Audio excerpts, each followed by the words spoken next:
It's day 4 of the Body Shaping for Women Over 50 series. Grab your dumbbells and let's go. All right, killer bees, let's go ahead and get moving and grooving. And that means that we are getting started with some arm circles with high knees. Oh my goodness. Every crick, every crack, every single joint in my body just made a little bit of noise on that first one. You guys, welcome to the workout. I'm Pahla B, your best crickety crackety middle-aged fitness friend. And you guys, I have the best workout for us today. We've got a great moderate strength day. And I forgot to mention, even though I even said to myself right before I turned on the camera, to tell you to put your dumbbells completely out of the way before we get started. We are warming up first. We are making sure that we are ready to pick up heavy things and put them back down again, even though we're not going super heavy today. Today is a moderate strength day. I would like you to choose your moderate dumbbells, and when in doubt, go with something lighter than you need. This is why I have such a variety of dumbbells, so that on any given day, whatever feels moderate today is what's going to be moderate. I love the little 3 dumbbell set that I got from Amazon. There's a link in the description box below. You guys, there's always a link. Anything that I have or am wearing or am using or talk about, there's always a link in the description box. In fact, speaking of that, let's go ahead and do some arm crossers with booty kickers. But also in the description box, there is the information resource that talks all about body shaping and how different it is from any other kind of workouts that you are doing, any other kind of workout routine that you have done before, and how different it is from things like weight loss or things like training for a different endurance event or something like that. You guys, when you have a specific goal, it really informs how you will train and what you will do. The workouts themselves, honestly, very, very similar. This workout, very, very similar to something that you probably did while you were losing weight or maybe while you were training for a 5K. It's not really the workout. It's not any one individual workout that makes all the difference. It's how you put them together and how you do them. So today, we're going nice and moderate. For me, I've got my moderate dumbbells, and if they feel heavy while we're in the middle of the workout, I'm going to drop them down to something lighter, which is always a good choice. Let's go ahead and do some welcome to my homes, because here's what it looks like today. It's moderate, but that never ever means that it's going to be easy. I've got the handy dandy gym boss here, set for intervals of 40 seconds of work and 10 seconds of rest. I'm not even remotely trying to count our reps, which is why I have the timer. This is not a HIIT workout. We're not moving fast. It is all strength all the time. We are not doing any kind of cardio. Your heart rate will come up simply because we're moving and we've got, something moderately heavy in our hands. But this is not meant to be like a big calorie burner. This is much more about building your bones, building your muscles, building your patience, maybe, if you don't love strength training workouts. I do happen to love them now, but I did not always. I'm a cardio girl, you guys, and I love moving fast, but I tell you what, I've really, really learned to appreciate moving slow as well. I want to make sure that you are nice and warmed up, even though we're not picking up the heaviest things you have in your house. I really want to make sure that your joints are feeling like they are ready for the work. So if you need a little bit more of a warm up, please scrub on back. Otherwise, I'm going to go ahead and get started. We've got, starting our first exercise, is a high knee front punch, which is exactly what it sounds like. We're going to lift up one high knee at a time. Your dumbbells are going to be right here at like your chest height or so. As you lift up one high knee, we're front punching with the opposite hand. Let me go ahead and get the timer going. Here we go. So I'll go on the other side now. So front punching with the opposite hand. This is almost a little bit of a biceps curl as you are going back and forth with that front punch and then curling it back in. I'd rather that you think, however, about pulling in your core, thinking about excellent form. When you stand on one foot, the standing leg, your knee is soft but strong. You're pulling that work up into your glutes. As you are punching, you are rotating your hand. So your palms are facing each other, and then your palm is facing the ground. I realized that I got out of the gate here starting kind of fast. With moderate weights, that is a problem. Sometimes here's 10 seconds of rest. We're just doing a little bit of tapping. Coming up next, we're going to do star balance. Both hands going to be up overhead. This one's going to feel nice and tough no matter what kind of weights you've got in your hands. We're going to tip to one side, and then back to center, and then tip to the other. Here's the thing. about star balance. It's not really about how far over you can get. Flexibility wise, I could probably get significantly further. I mean, even though I'm not really flexible, but I couldn't pull myself back up from it. So we're really thinking about staying within yourself. We're challenging your balance, but we're not challenging it to the point where you're falling.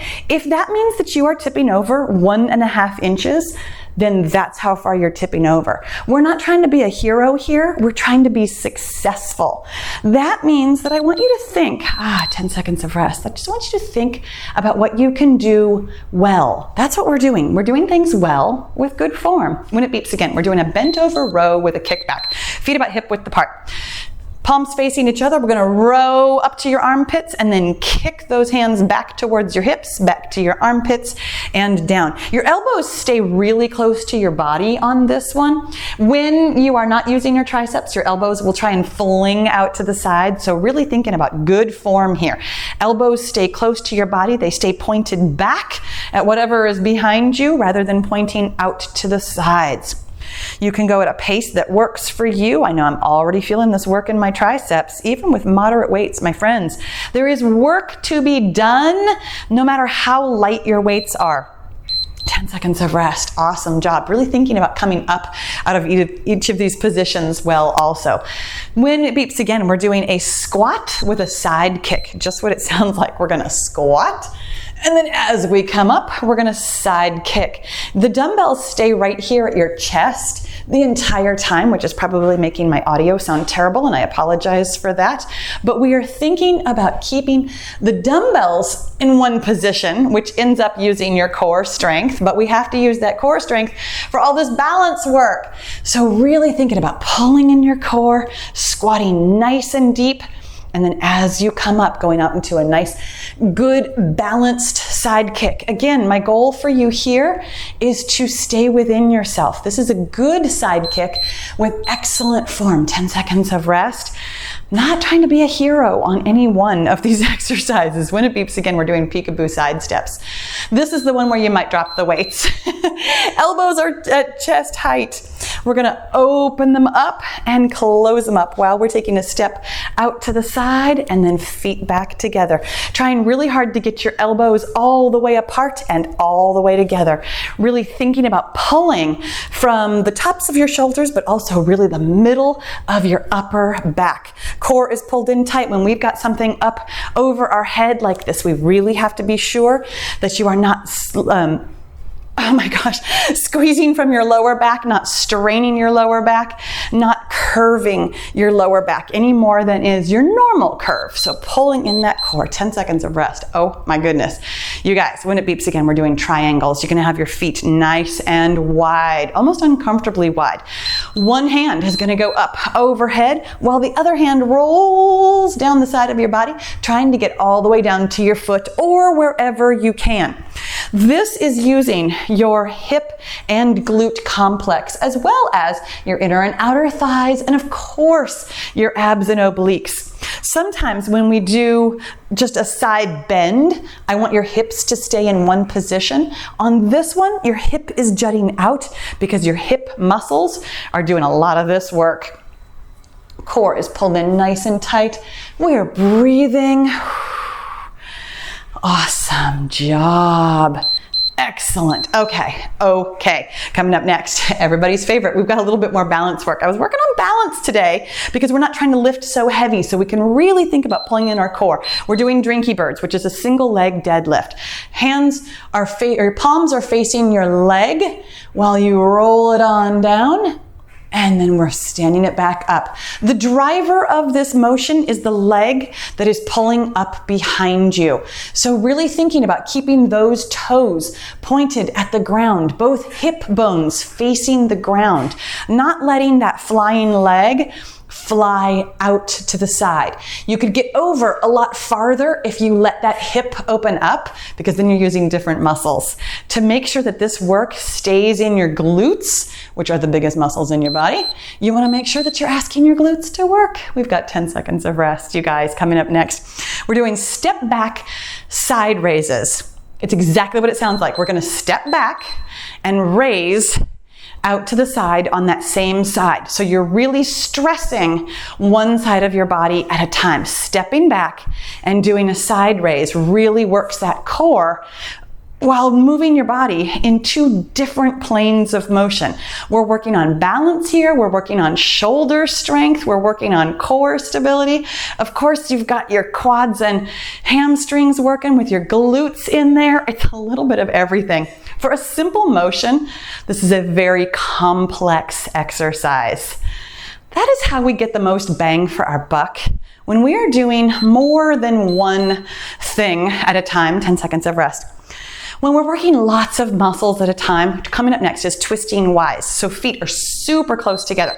Hands go up in the letter Y. We're gonna reach one hand down around your hip and then back out to the letter Y.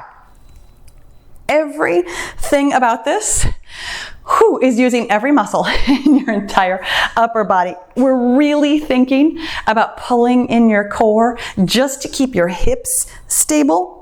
As you are twisting, of course, you are stressing and using your abs and obliques. Awesome job. And of course, you're going to feel that in your shoulders too. Even with moderate weights, my friends, everything that we do is still weighted. It's still tougher than having your hands empty. Coming up next, we're doing sumo squats. Your feet are going to be almost uncomfortably wide. Hands are just going to be straight in front of you. Point your toes out just a little bit. We push our hips back and we push our hips down. This is a squat with all the benefits of a squat.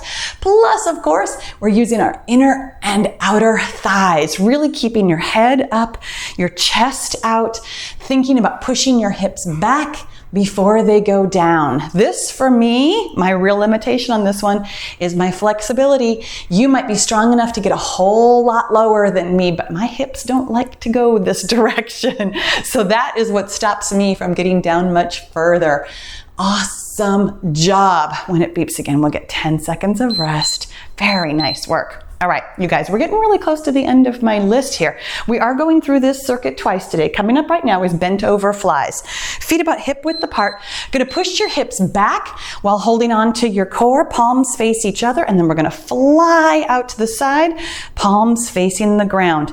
Really, really thinking about not shrugging into this. This is a particularly easy, simple exercise that is actually really easy to do kind of wrong.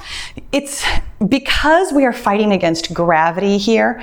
You could very well swing and hoist yourself up, but I'd much rather think about pulling your shoulder blades together to get those elbows up and those arms up as high as you can, without using momentum. 10 seconds of rest, my friends. Coming up next, we've got side kick curls. Turn those palms facing out. Elbows are locked into your waist here. We're going to kick to the side while curling. This one always cracks me up because I have to think so hard about excellent form on the side kick and the curl at the same time. Keeping your elbows really locked into your waist makes sure that you are using your biceps and not your big shoulder muscles. Isolating, as much as we can, isolating a muscle like this is it's not generally speaking how your body works, but it is how we can work one muscle at a time. And then of course, having to pull in your core and thinking about what your lower body is doing means that we haven't really isolated anything at all. We make it all work together. 10 seconds of rest, and then we're starting right back from the beginning again. We're doing high knee front punches. So weights right here at your chest height. We're going to bring up one high knee and front punch towards it. I'm going a little bit slower this time because I've gotten kind of sweaty and my core is telling me that it really needs to think to pull in. This is what happens even on a moderate workout. Even on a day when we're not lifting something super heavy, there comes a point when your body is a little bit fatigued. That's when we really need to bring in our brain power, really ask your body to continue using excellent form, keep your core pulled in, and if that means that you're going slower or dropping weights, totally okay. Because the adaptations that we're making today, here's our 10 seconds of rest. Coming up next, we're doing star balance. The adaptations that we're making today aren't nearly the kind of adaptations that we were making when we were doing a push day. So here we go with star balance. Both hands up. We're tipping to one side, only as far as you can recover from, and tipping to the other. And you might find that one side you can tip over farther than the other. That's totally okay. My friends, anything that you are doing, as long as you are not injuring yourself or pushing too hard, is totally okay. That is probably the biggest lesson to be learned from these moderate workouts, is that you don't have to give 100%. You don't have to be perfect. And yet your body is making adaptations and getting tons of benefit from everything that you're doing. Every movement you make counts. When it beeps again, we're doing bent over row and kickback. So once again, pulling your core in super duper tight. That bent over part is almost like a deadlift. We're gonna row it on up, keeping those elbows pointed back, back, back. Squeeze it on back using your triceps, back to your armpits and down. Your neck is neutral the whole time. We're thinking about breathing, thinking about squeezing from the muscles that are working rather than using momentum. That's the thing. In this position here, it can be very tempting, and I know I feel the same way, to try and hoist and swing, because you'd be able to get your arms up farther. You'd be able to move the dumbbells back further.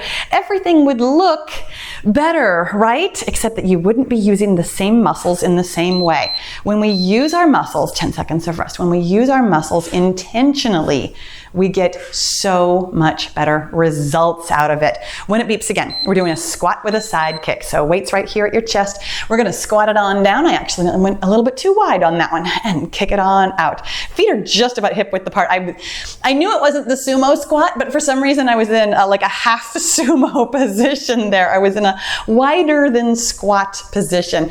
Thinking about excellent form. Holding those dumbbells just a couple of inches away from your chest really requires core strength. Making sure that that tired core is still pulled in, still doing the job that you're asking of it. This little bit of balance work, feeling a little bit tough on round 2, but thankfully there's only 2 rounds. 10 seconds of rest. You guys, coming up next, we're doing those peekaboo side steps. I don't know why, but it makes me laugh every time. It's just a silly thing to call an exercise, you know?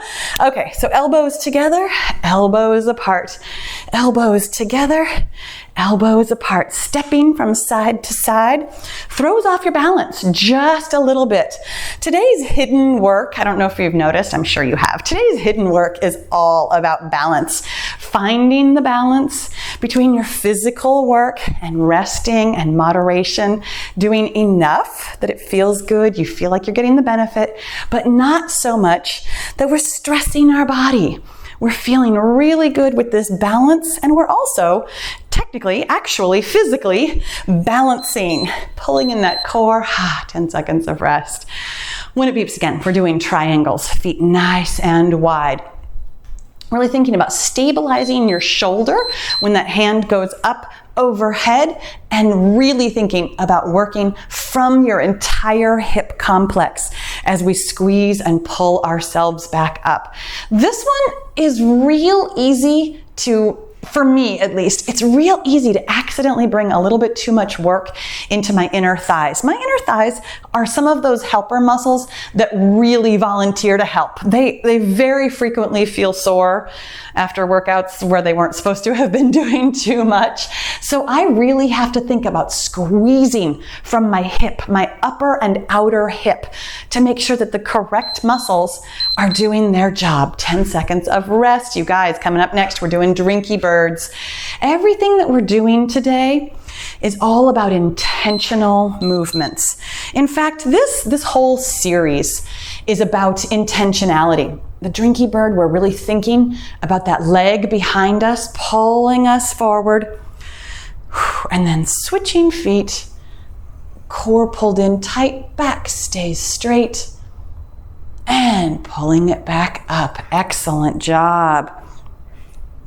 You know, when we've spent however long of a time that we spent losing weight, and I'm assuming that you have recently lost weight. again, I mentioned this before, but just in case you're not recently a weight loss person and you are simply going from general health into body shaping, 10 seconds of rest.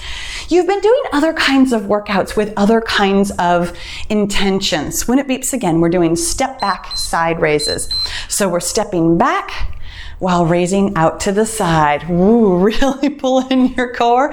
Really thinking about balance on this one, my friends. When we move from one kind of a program into another, we really want to think about what it is that we're trying to get out of this. Having that intention in your mind when you get started on a workout can really, really help you get the most out of it. When you come into a workout intending to just work out, feel sweaty, feel good, it's very different from I'm keeping this moderate, I'm pulling in my core, I'm thinking about the muscles that I'm using, here's 10 seconds of rest. It's a different mindset, and it'll be a different outcome. When it beeps again, we're doing twisting Ys. Feet are together and hands up and out, twisting down towards your opposite hip. Thinking about stabilizing your shoulder complex, really thinking about twisting and squeezing from your abs and obliques. Hips are helping too, that's totally okay, but the bulk of the work is coming from your abs and obliques. Don't let your lower back volunteer. Speaking of helper muscles that aren't supposed to be doing the job, making sure that your core is pulled in tight, protecting your spine, protecting your lower back. Awesome job, my friends. Yep, I'm grunting. 10 seconds of rest. Even a moderate workout requires some grunting sometimes. When it beeps again, we're doing sumo squats. So feet nice and wide this time. All right, I'm ready for this one. Nice and wide. Hands are just relaxed.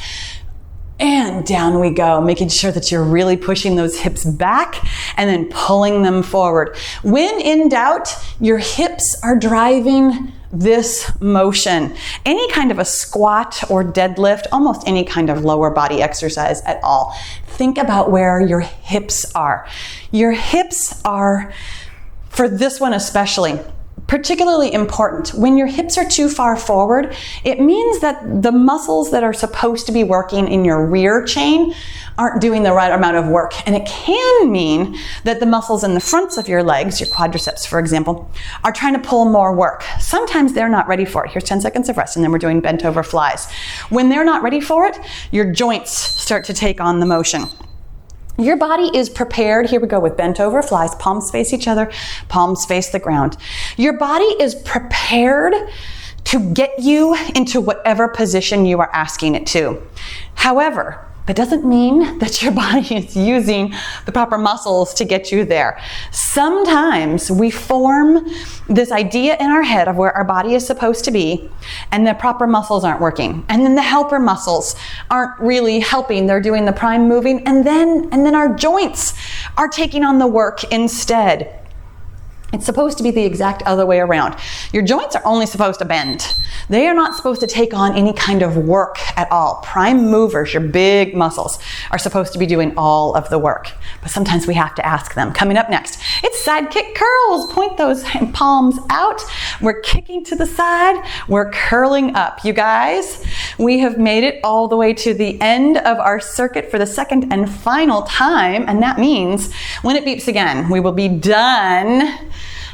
You know we're not finished. You know, unless today was the first day you clicked on. And in which case, hi, wow, I'm so impressed that you clicked on day 4. I don't know that I would ever do that. I would really feel compelled to start at day 0 or day 1. But in any event, you may or may not know, I've got a finisher for us after we are done. I have a finisher that really finishes us off. And you are welcome to either have dumbbells or not. I'm gonna put my dumbbells down, thank you very much. In fact, I'm gonna put them all the way down. We're gonna do a front kick, back kick combo, standing on one foot at one time. So I'm gonna start with my left foot. We're kicking forward, we're kicking backward. It's exactly what it sounds like. And boy, oh boy, is this interval going to get long, standing on one foot and knocking yourself out of balance. I want you to really think about pulling in that core, intentionally squeezing the glute of the leg that you are standing on, intentionally unlocking your knee so that your joint isn't doing the work. Thinking, where do you feel this work? Do you feel it in your foot? Is it coming up to your calf? Do you feel it in the back of your legs and your hamstrings, or is it all the way up here in your glutes? We're aiming for glutes, my friends. Your abs and your glutes working together is how we balance. 10 seconds of rest. Of course, we're going to do that exact same thing on the other side, and we're going to think about this side of our abs and our glutes working together while we do a front kick and a back kick. I love standing on my allegedly stronger leg for the second one. Because it's not so strong anymore. This is the finisher. I'm finished, you guys. Even with a moderate workout like this, I'm sweaty. My core is getting tired. I have definitely put in the effort today. And my left leg doing the kicking always feels just wildly uncoordinated. So I'm ending on my strong leg, but kind of weak everything else. And it's funny how that happens at the end of a good workout. You guys, that was it. We're better than done. We are finished. Let's cool it down and let's plan for tomorrow. You guys, are you turning off? Did you actually turn off this new timer? I'll tell you what, oh, it did. Okay, thank goodness. Let's plan for tomorrow. Day 5 tomorrow is all about core work. I'm totally looking forward to it. It's another, technically speaking, recovery day. We're doing some arm circles too while we're doing some tappers and cooling down. That means that it is, I'm gonna call it a low energy needs day.